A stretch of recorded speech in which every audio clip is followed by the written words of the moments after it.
하나님 말씀 보시겠습니다. 하나님 말씀 데살로니가 전서 4장 23절 24절 말씀.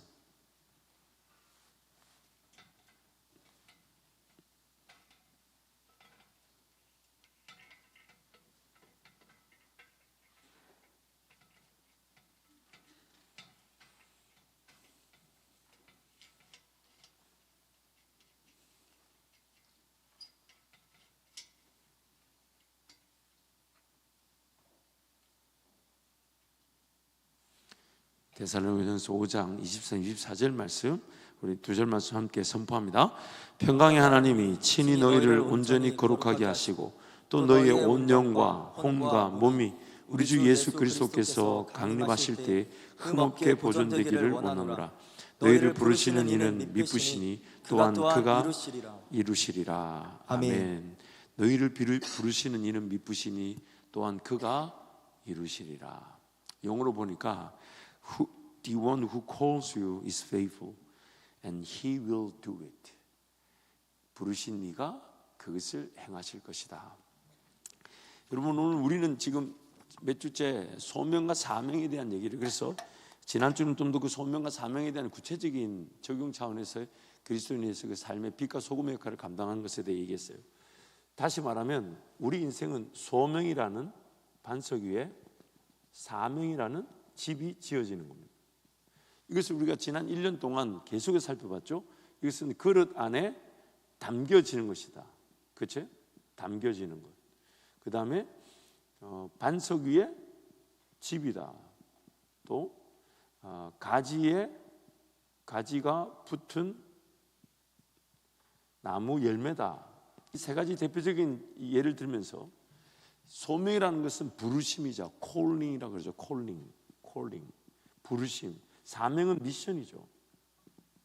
그래서 이렇게 생각하면 좋겠죠. 하나님의 소명이 있는 사람들은 반드시 사명이 있게 됩니다. 물론 그 사명을 통해 소명을 또 확인하는 경우가 있지만, 그러나 소명이 없이 사명이 논해질 수가 없어요.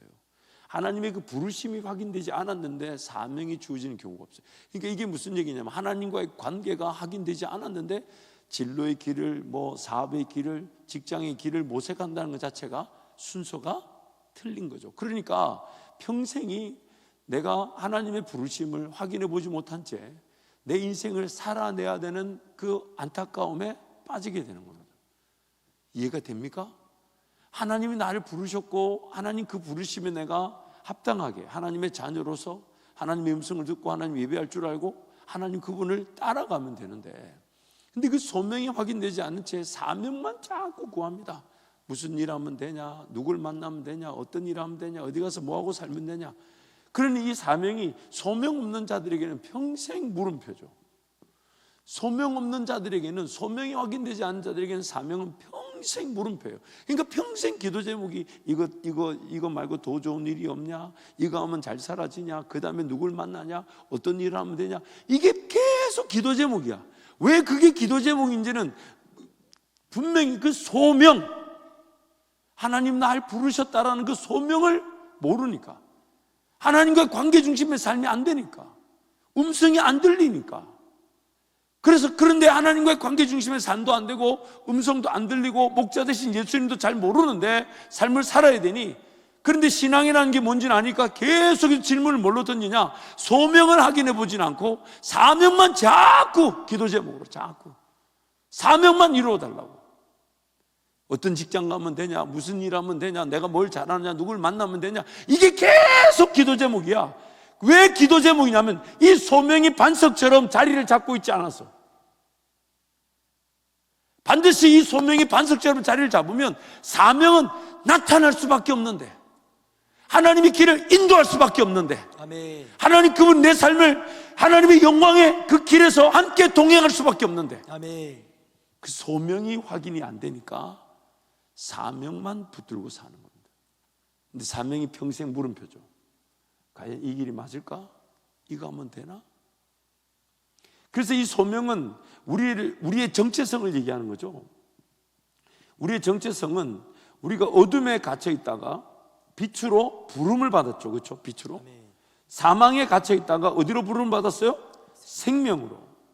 그 다음에 죄에 사로잡혀 있다가 하나님의 의, 즉 자녀로서의 부름을 받았단 말이에요. 이게 바로 부르심이죠. 부르심. 성경이 가장 대표적으로 말하는 세 가지 부르심이죠. 내가 어둠에 갇혀 있다가, 이런 어둠에 있을 때 보입니까? 안 보입니까? 보여요? 안 보여요? 안 보여요. 그래서 인생이 자꾸 헤매는 거죠. 근데 더 놀라운 거, 빛 가운데 있으면 보일까요? 안 보일까요? 안 보여요. 빛도 안 보여요. 여러분, 밤에 아마 여기 몇 명은 경험해 봤을 텐데, 나쁜 짓 하다가 경찰이 서치라이트를 켜면 아무것도 안 보여요. 우리 빛의, 하나님의 빛의 특징이 뭐냐면 어둠이 조금도 없다는 거거든. 지금 웃고 있는 애들 중에 자매들도 좀 있다. 경험 있는가 보네. 봐봐요. 우리 하나님의 빛 속성이 빛이신데, 요한일서 말씀 보면 그에게는 어둠이 조금도 없으시다예요. 그럼 그 빛은 너무 환한 거거든. 그 환한 그 빛 가운데 우리 죄인이 영 안이 열려져 있지 않은, 하나님 나라를 볼 줄 모르는 내가 그 빛으로 초대를 받았어요. 근데 그 빛으로 초대받으니 그 빛 안에서는 보고 가는 길이 아니라 거기서도 안 보고 가는 길이래. 그래서 믿음의 길이라는 거죠. 그러니까 빛 가운데 들어왔더니 안 보여. 그러나 어둠하고는 다르죠. 어둠에는 안 보이는데도 더듬어서 살았다면, 빛 가운데 있을 때는 하나님께서 나와 함께 하셔서 목자가 되시어 내 길을 인도하시기 때문에 그 빛 가운데서 안 보여도 살아가는 겁니다. 아멘. 조금도 보이지 않는 길, 믿음으로만 가는 길이죠.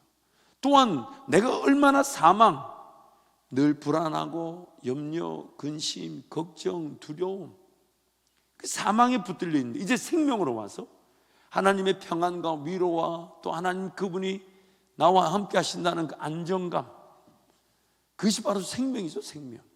그리고 죄 가운데 있을 때는 왜 사냐는 질문, 그 이유는 해결해 보지 않은 채 어떻게든 살아내야 된다는 그 삶에 붙들려 살죠.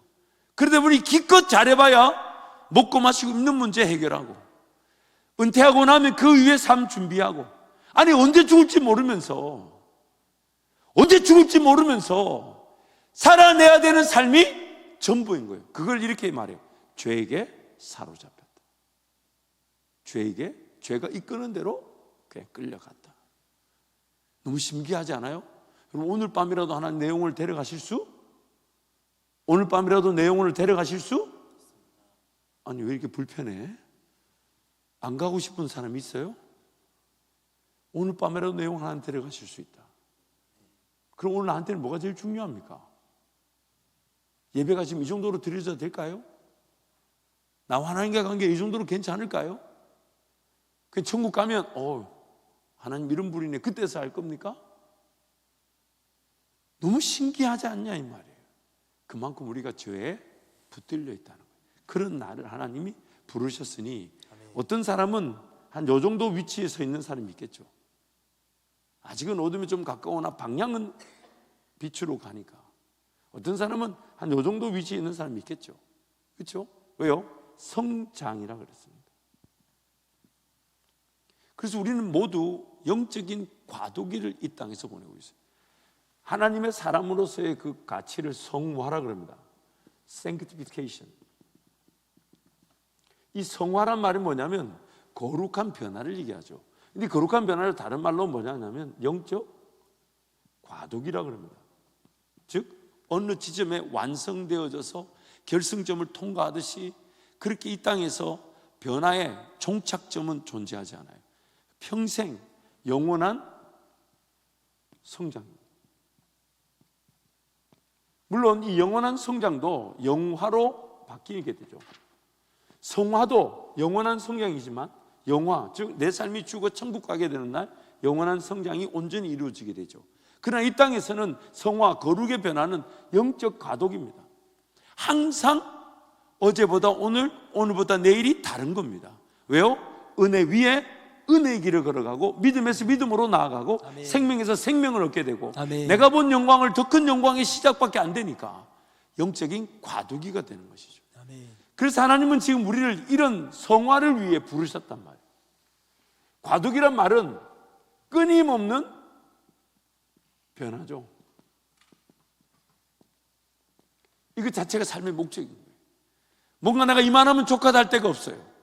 이 정도 물질, 이 정도 삶 이런 걸 갖춰 놓으면 내가 하나님 나라에 살겠다는 그런 때는 존재하지 않아요. 또한 내가 뭔가 직장이든 일터든 내 삶이 어느 정도 여유가 있고 시간이 있을 때 하나님 나라를 살겠다는 것은 지옥 가는 겁니다. 지옥 가는 거.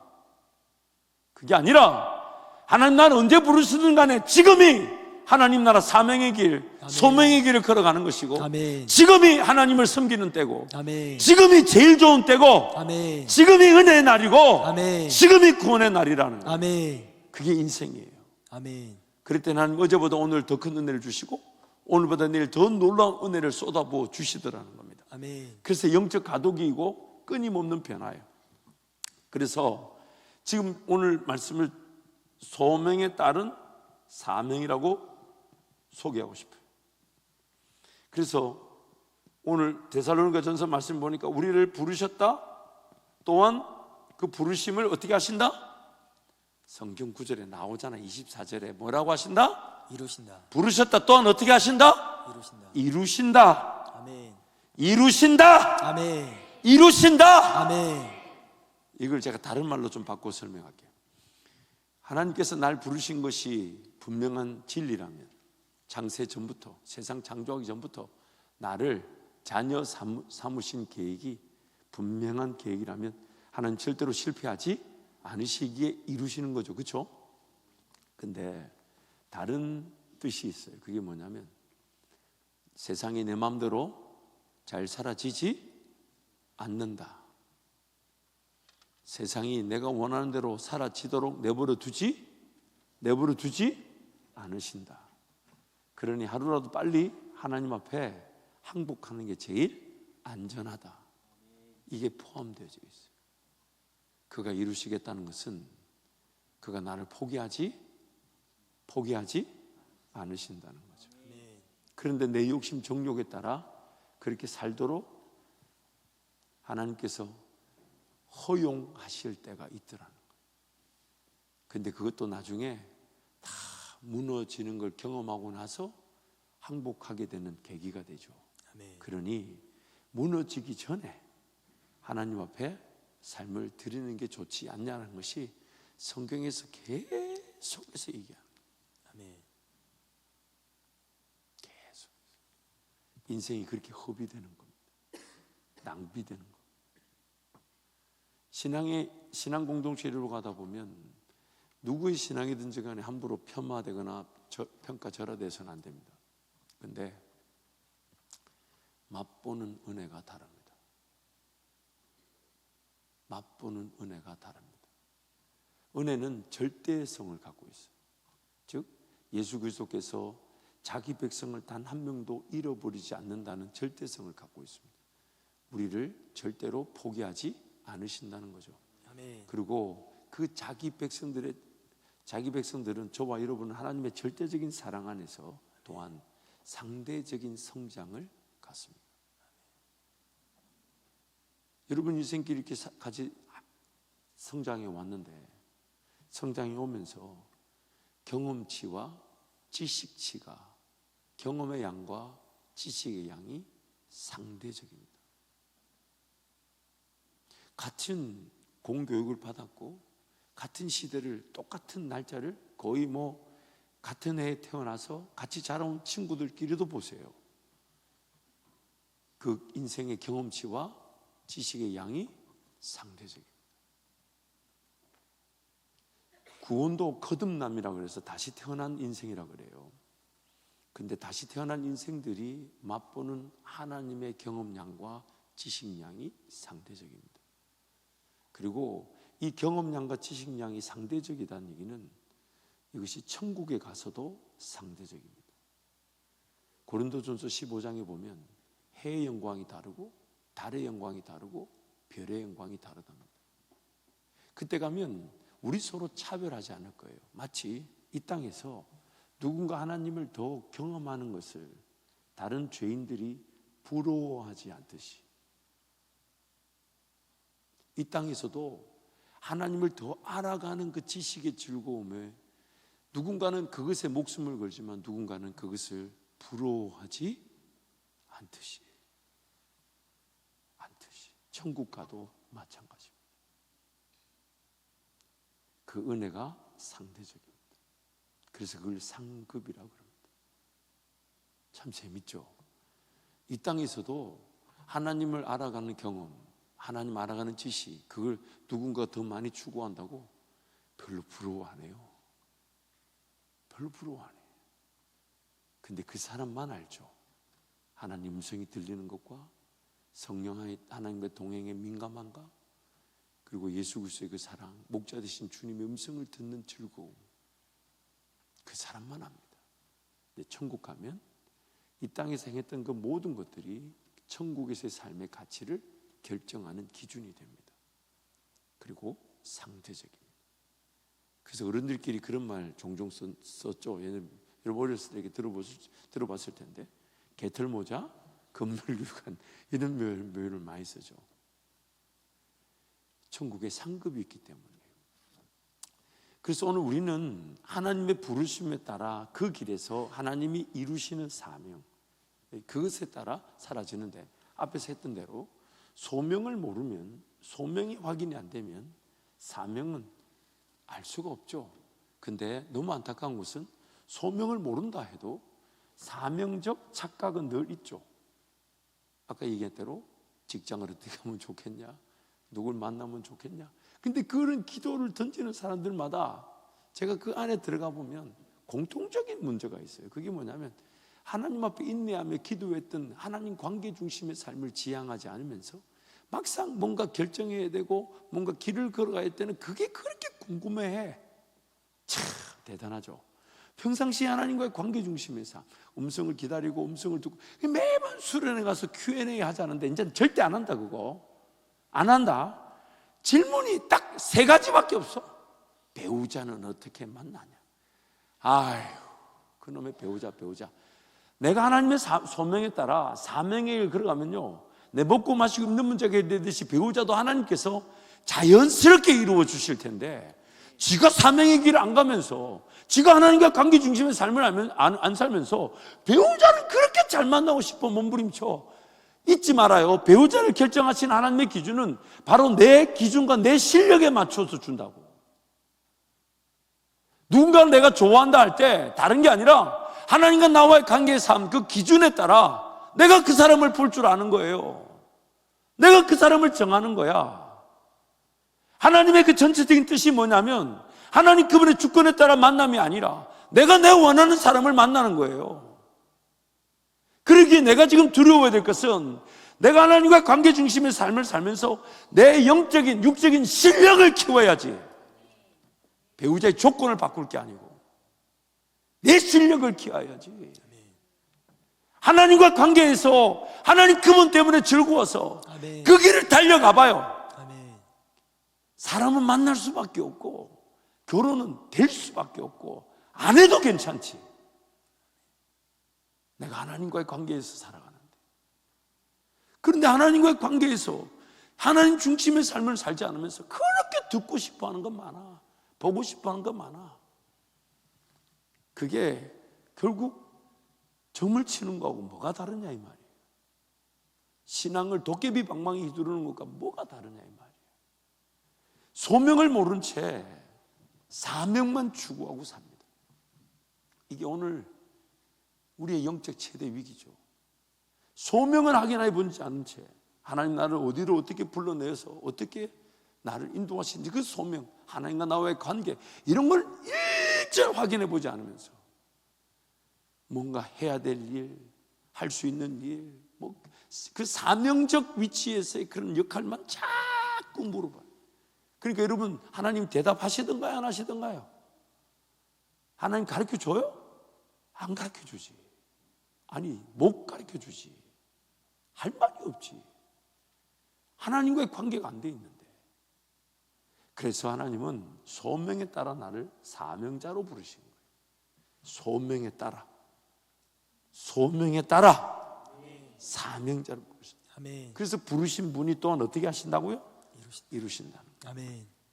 그래서 하나님은 이 소명을 위해 우리에게 먼저 따르라라고 얘기하십니다. 예수님께서 제자들을 부르실 때 제일 먼저 그들에게 요청하셨던 게 뭐라고요? 너는 나를 따르라.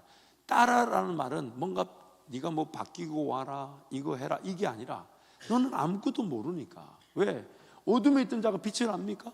사망에 있던 자가 생명을 알 수 없고 죄에 빠진 자가 하나님의 자녀로 삶을 전혀 모르잖아요. 그래서 예수께서 아무것도 묻지 않으시고 너 얼마나 못하는지, 너 얼마나 할 줄 모르는지, 얼마나 실력 없는지 그 하나님 다 아시니까 너는 그냥 따라라. 그래서 그 따르는 길에서 소명자로서의 길을 걷자는 거예요.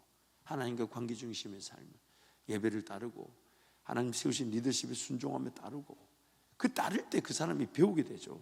그리고 따른다는 것은 다른 말로 하나님께서 어떻게 하신다고? 앞서신다는 거죠.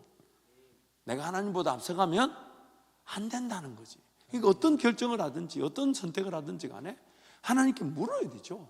하나님, 내 이런 결정해도 될까요? 이런 선택해도 될까요? 특히 말 나온 김에 배우자에 대한 결정을 할 때는 반드시 하나님 앞에 묻고 인내해서, 근데 하나님이 아무런 음성을 주지 않으시면 유보하는 겁니다. 유보. 왜? 평생에 한 번밖에 안 할 텐데.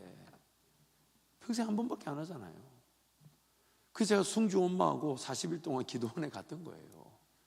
매일 기도원 가서 매일 하나님 앞에 뜻을 물어보고 40일 동안 기도 기간을 갖고 하나님 확인시켜주면 당연히 하는 거고, 하나님께서 확인시켜주지 않으시면 난 안 하겠다라는 거예요. 왜요? 앞서시니까. 난 따라가는 거니까. 아멘.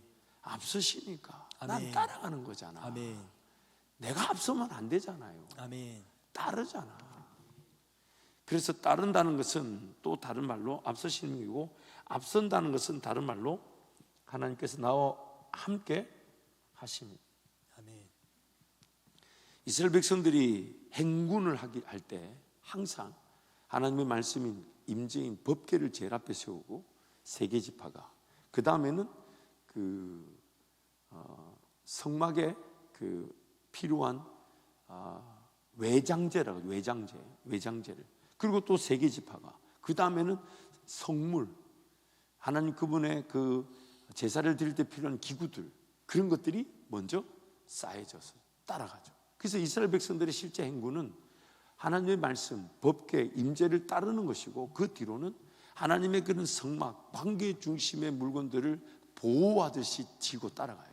그리고 그들이 항상 진영을 갖추고 머물 때는 법궤를 중심으로 세 개의 지파씩, 그리고 고앗과 무라리와 게르손, 그리고 아론의 자손들, 레위 지파가 각 가문별로 이 백성과 법궤 사이, 성막 사이를 진영을 짭니다. 그래서 하나님께서 항상 이렇게 얘기하시죠. 너희는 외부의 적을 계산하지 마라. 하나님의 항상 내부, 하나님의 임재 앞에 진실하고 아멘. 정직하고 아멘. 하나님 그분과의 동행에 걸맞는 자로 살아가면 이렇게 얘기하시죠. 너희들의 문제에 하나님이 대신 싸워주시고, 아멘. 너희들의 어려움에 하나님이 그 문제를 해결해 주신다. 아멘. 그래서 이렇게 얘기하시죠. 너희 대적에게 하나님이 대적이 되어주시고, 아멘. 나의 원수에게 하나님이 원수가 되어주시겠다. 아멘. 이스라엘 백성들의 삶의 중심은 외부의 적을 위한 진영이 아니라 내부의 하나님과의 관계를 지켜내기 위한 진영, 즉 오히려 외부의 적과의 싸움을 위해 진영을 갖춘 게 아니라 하나님의 법을 보호하고 하나님과의 관계를 지켜내고 하나님 그분을 모시고 섬기기 위한 것이 바로 진영이었어요. 진영. 그래서 앞서신다는 것은 다름 아닌 하나님께서 함께 하신다는 거예요. 그리고 함께 하시는 그들에게 위해서 하나님께서 하신 일이 뭐냐면 거룩해 하심이죠. 그래서 하나님께서 이 하나님의 그 진영, 하나님의 그 법궤, 하나님과의 임재를 중심으로 살아가는 이들에게 이렇게 하시죠. 내가 거룩하니 너희도 거룩하라. 왜? 거룩하지 않으면 하나님의 이 법궤에 오히려 심판을 당하게 되죠. 하나님의 임재가 오히려 그들에게는 영적인 재앙이 되어버리죠. 왜? 하나님 그분께는 죄인이 용납될 수가 없기 때문에. 그래서 하나님의 함께 하심이라는 것은 하나님 그들을 거룩해 하시겠다는 뜻이죠. 그리고 하나님이 거룩하시듯 우리가 거룩하게 될 때, 그때 하나님과 함께 우리는 연합하게 됩니다. 연합. 하나님과 우리가 서서히 하나가 되어가죠. 그리고 이 연합이 다름 아닌 하나님과의 완전한 사랑입니다. 남편과 아내가 하나가 되듯이 하나님과 우리 관계가 사랑의 관계로 한 몸이 되듯, 그래서 이제는 로마서 6장 말씀에 내가 예수 그리스도와 연합한 자가 되었다면, 연합한 자가 되었다면, 연합한 자가 되었다면, 연합한 자가 되었다면, 아멘. 이것이 하나님께서 소명에 따른 우리의 부르심입니다. 하나님께서 소명이 확인되면 반석 위에 집이 지어지듯 사명의 기회가 열립니다. 감당할 일들이 나타납니다. 내 직장, 직업, 일터, 사업, 하나님 그때 다 책임져 주시는 거죠. 그래서 이 소명은 반드시 사명을 위한 것이고, 사명을 위해서는 반드시 소명이 필요한데, 소명이 확인되지 않으면 사명 감당이 되지가 않는 겁니다. 그러나 소명이 확인되지 않았는데도 사명에 붙들려 살려고 하다 보니 평생 오리무중이죠. 직업, 일터, 관계, 일, 이 모든 것들이 다 희미해져 버려요. 실질적으로 하나님 음성이 안 들리는데 무슨 사명의 길이 열리겠냐고. 그래서 하나님이 나를 부르셨고 또한 이루시는데, 이 부르심이 다른 뜻이, 부르심은 다름 아닌 예수님을 따르는 것이고, 아멘. 따른다는 것은 그분이 내 앞에 가시니까 따르는 것이고, 아멘. 앞서신다는 것은 그분이 나와 함께 하시기 때문에 내가 그분과 동행할 수 있는 것이고, 아멘. 함께 하심이라는 것은 그분이 거룩하신 것처럼 나도 거룩하여지는 것이고, 아멘. 그분의 거룩에 참여할 때 내가 그분과 연합하게 되고, 아멘. 연합한 내가 바로 성경이 말하는 완전한 사랑 안에 거하게 되는 겁니다. 아멘. 이것이 바로 하나님께서 우리를 부르신 사명입니다.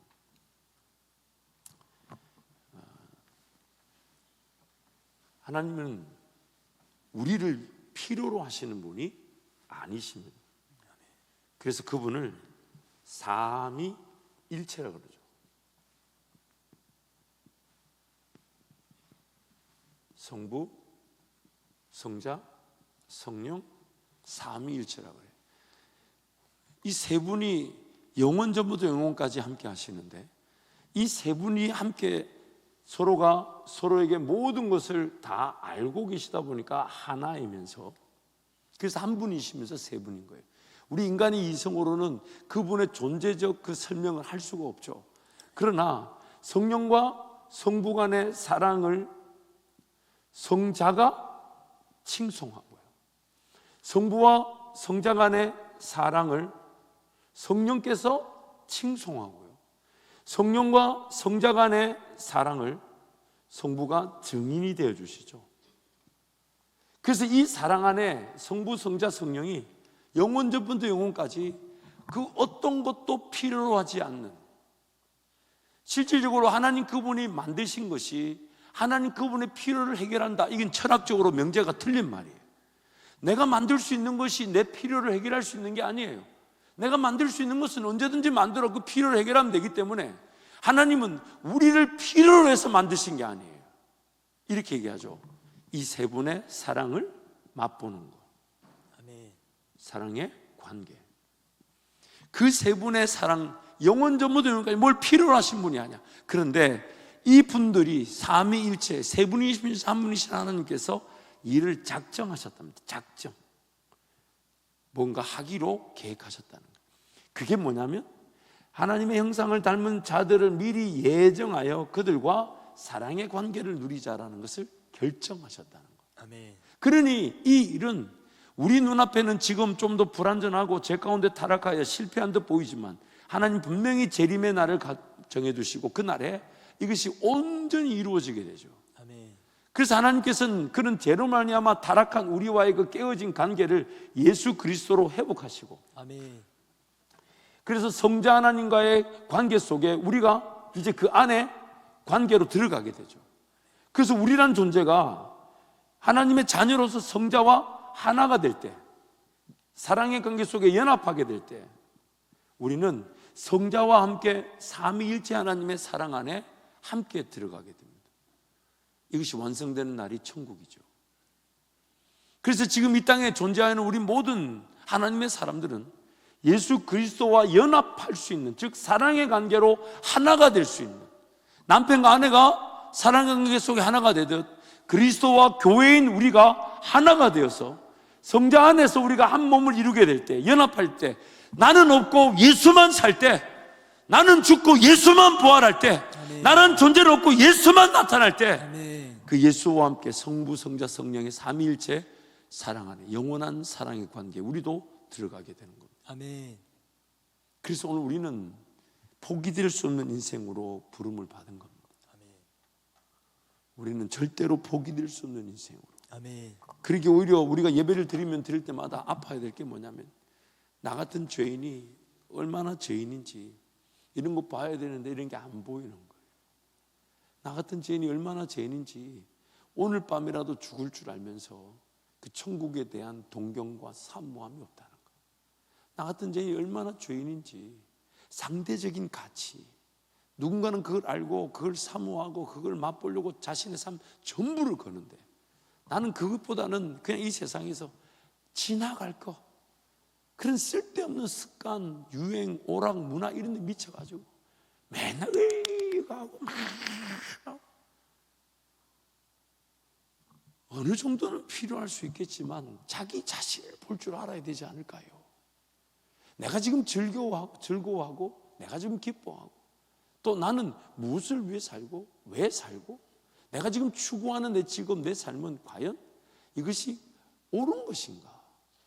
맞나? 하나님 보실 때 하나님의 계획에 맞나? 이런 걸 볼 줄 알아야 되는데 그런 거 하나 볼 줄 모르고, 그러니 예배하러 올 때마다 긴장감이 있어야 되죠. 하나님 오늘 나를 어떻게 만나 주실까? 그런데 내가 얼마나 죄인인지 그 하나님 만나 주실 것에 대한 기대감보다는 여기 와서 또 쓸데없는 생각, 예배가 예배다워지지 않는 그런 죄인됨의 안타까움. 근데 그런 나를 내가 볼 줄 모르는 거.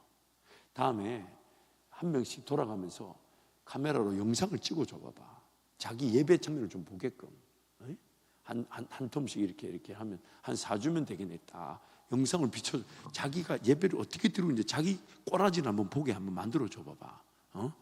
굉장히 놀라지 않을까요? 굉장히 놀라지 않을까요? 사랑하는 우리 사부 성도 또 청년교회 여러분, 하나님 날 포기하지 않으시고 반드시 이루실 텐데, 그런데 나의 자발적인 사랑의 기회를 저버리면서 내 길을 강제하지 않으신다는 것.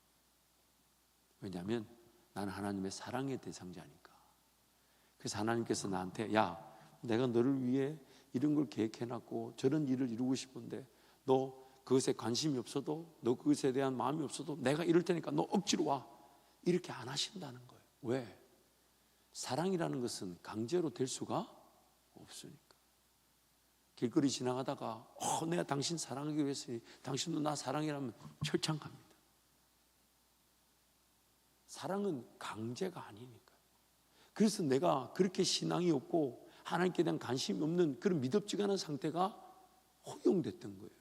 왜? 하나님 나를 사랑의 관계로 부르셨고 내 사랑의 선택과 결정을 위해 내가 하나님을 제대로 섬기지 않고 따르지 않았을 때도 나를 기다려 주신 거거든. 근데 그 기다려 주심이 평생이면 어떡하냐 이 말이에요. 평생 내일 천국 갈 줄 알면서 이 땅에서 하나님의 그 은혜를 은혜답게 누리지 못하는 걸 아파할 줄 모르는 나, 죄에 사로잡혀 있는 나, 하나님의 순기능적 역할은 다 상실해버린 채 그저 이 땅만 보며 살아가는 나, 그게 우리의 두려움이 되어야 됩니다. 그러므로 여러분, 소명에 따른 사명임을 잊지 마십시오. 무엇이 우선이라고요? 소명이 우선입니다. 하나님과의 관계 확인이 우선이고, 하나님을 만나줘야 되고, 언젠가는 만나겠지 하는 그 시간이 평생 우리를 속게 만드니까 어떻게든 지금 일상에서, 그래서 지금 일상에서 나름대로 최선을 다한다 하는데 하나님이 안 느껴지면 이렇게 생각하면 되겠죠. 그 정도로는 안 되는 겁니다. 그 정도로는 안 되는 거예요. 다른 말로 마음을 더 마음을 더 쏟을 수 있고, 정성을 더할 수 있고, 내 목숨을 다할 수 있고, 내 뜻을 다할 수 있는 더 무언가의 사랑의 요구가 있다는 거예요. 그렇기에 지금 나름대로 신앙생활 한다고 했는데 뭔가 하나님이 잘 안 느껴지고 잘 모르겠다면 그런데도 살아야 되잖아요. 그러다 보니 소명은 모른 채 사명적 결정만 하려고 하다 보니 결정이 안 되는 거거든. 안 들린단 말이야. 안 들린다니까. 그걸 답답해할 줄 알고 지금보다는 그럼 내가 좀 더 하나님께로 한 걸음이라도, 남은 5분이라도 더 기도하려고 하고 10분이라도 성경을 보려고 하고. 왜? 하나님이 말씀과 기도로 우리를 거룩하게 하신다고 약속하셨으니까. 그 약속대로 그 하나님과의 관계 중심의 자리로 어제보다 오늘은 조금만 더, 아멘. 오늘보다 내일은 조금만 더. 아멘. 그것이 하나님 반드시 나를 더 빚어내시고 반드시 그 소명이 확인되게 하실 거니까. 아멘.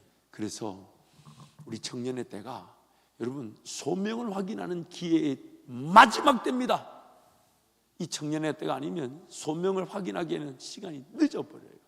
결혼하고 자식 생기면 그 결혼과 자식을 다 부인하고 싶을 만큼, 후회할 만큼 하나님과의 관계를 소홀히 한 것에 대한 땅을 치고 후회하는 일이 생긴다고요. 그러니 지금 이 청년의 때에 제약이 좀 덜하고 삶의 결정과 결단으로 체력도 좀 받쳐주고, 그렇지 않아요? 지금 체력도 있잖아요. 나중에 여러분 50대 60대 가면 체력이 안 받쳐준다니까. 내가 진짜 미치겠다니까. 옛날에는 잠 안 자고 3일씩 책 보고 이랬는데 3시간만 책을 봐도 눈이 아파요. 더 보고 싶은데, 더 하고 싶은데, 더 따르고 싶은데. 그렇게 이 청년의 때가 여러분 인생에 여러분 정욕을 제거할 수 있는 유일한 때랍니다. 그래서 성경이 이렇게 말했잖아요. 그릇이 깨끗하면 주인의 쓰심에 합당하여 모든 선한 일에 예비함이 되니 너는 청년의 정욕을 피하라. 왜? 청년의 때가 아니면 정욕을 이길 수 있는 때가 없기 때문이에요. 청년의 때만 이길 수 있는 정욕이 있는 게 아니라 청년의 때의 정욕을 이겨내고 하나님과 거룩을 관계를 지향하지 않으면 평생 그 정욕을 못 이긴다는 겁니다. 그게 성경이 우리에게 경고하듯 권면하는 내용이에요.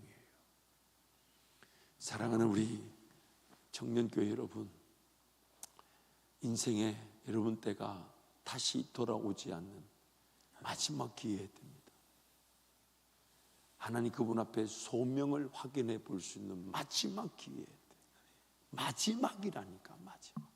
이때 다른 것에 정신 팔려 하지 말고, 여러분 가진 그 모든 것들을 마음을 다하고 뜻을 다하고 힘을 다하고 목숨을 다해서 정성을 다해서 하나님을 사랑하시기를 축복합니다. 아멘. 사랑하시기를 축복합니다. 아멘.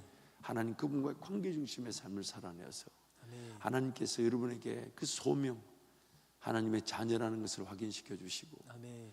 하나님의 그 음성이 들리는 법을 알게 하시고, 아멘. 하나님 그분과 함께 관계 중심의 삶을 지향할 수 있도록 도와주셔서 아멘. 그 음성이 들리면 반드시 여러분의 인생의 집이 지어지듯 사명이 나타나게 되고요. 아멘. 하나님의 일하심을 우리가 감당하게 되는 그 은혜도 누리게 될 때 우리는 오히려 더 소명자로 살아갑니다. 사명자로서의 삶보다는 소명자. 하나님 음성 듣고 예배함이 전부고 하나님과 관계 중심이면 최고인데 하나님께서 뜻밖의 순종하지 않아 만들 길들을 막 여시고 역사를 나타내실 때 우리는 거기에 열광하면서 더 하나님을 사모하고, 아멘. 더 하나님을 기대하고, 아멘. 더 하나님을 기다리고, 아멘. 더 하나님을 기뻐하는. 아멘. 그래서 사명이 감당되면 감당될수록 소명자들로 살게 됩니다. 아멘. 그게 인생이에요. 그 인생에게 우리 함께 멋지게 달려가기를 축복합니다.